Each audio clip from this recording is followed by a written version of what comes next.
Stocks like AMC and GameStop are going absolutely ballistic right now. I want to talk about that, show you the technicals. I'll give you some insight. Let's get into it right away.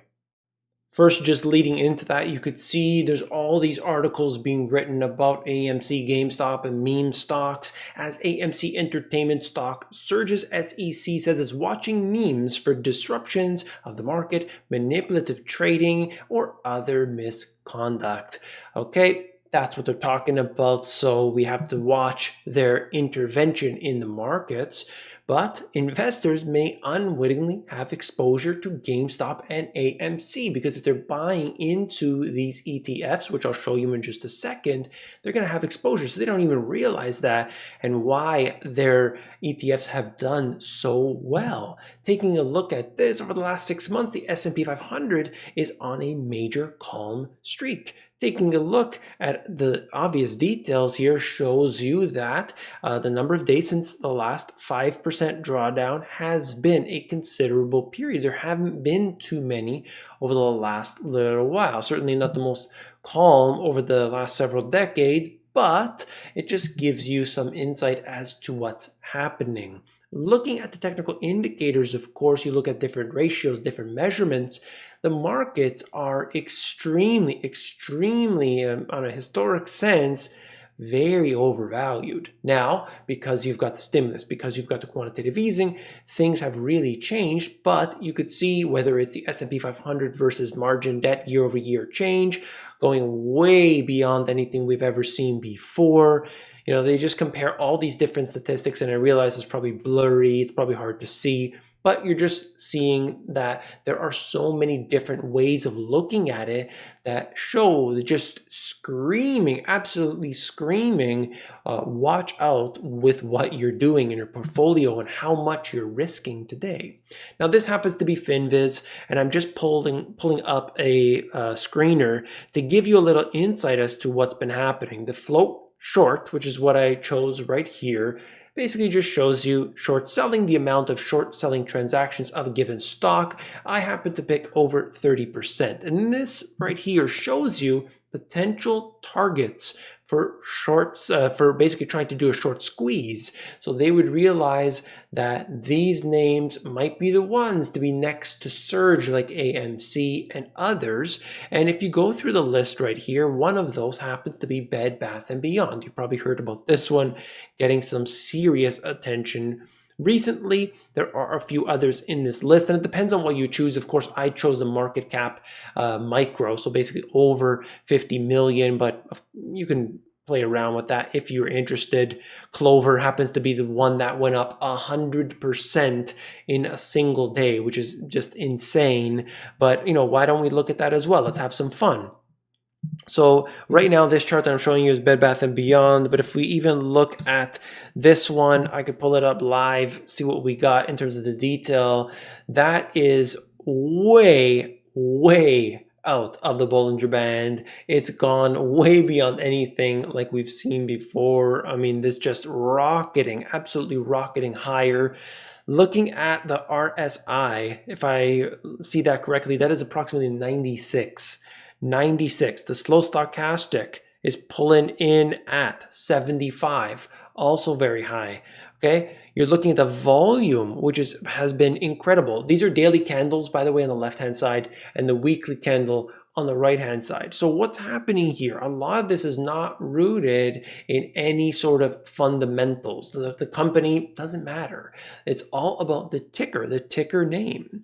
And you look at, for instance, Bed Bath & Beyond, as we talked about a moment ago, this has also been surging. You look at the technicals related to it, it's not quite as heated right now, but certainly there is a lot of attention. There was a lot of volume on June the 2nd.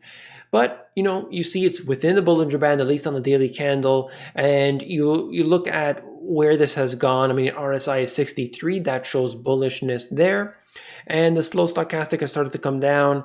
which it's sitting at about 52. So, you look at other things which I covered on my videos recently. We're talking about DBA, which is essentially just giving us some insight into agriculture that has done very well, and as well as DBO, which is oil. Both of these right now very bullish because of what's happening. And this is, by the way, corn, and this is soybeans. You're looking at all of these running really, really hot right now, but they've got more energy behind them because of the fundamentals.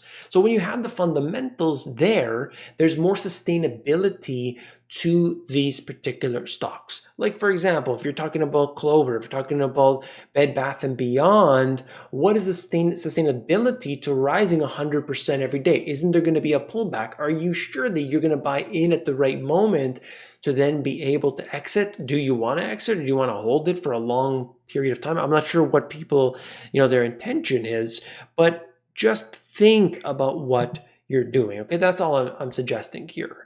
Now, this right here is the total stock market ETF to give us a big, broad view as to what is happening, showing you again on the daily candles.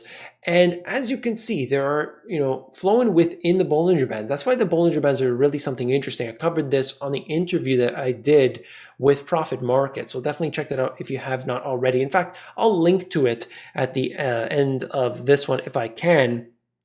But right here, what you're seeing is over this period, basically from October, let's say, into the present, it's been really following in line with this. But yes, there are dips, but this has been pushed higher, pushed higher, pushed higher. And there have been different reasons for this, of course, but essentially what we're dealing with is a devaluation of the dollars, and they are clearly making the case for further inflation coming. So people are trying to put their money wherever they can.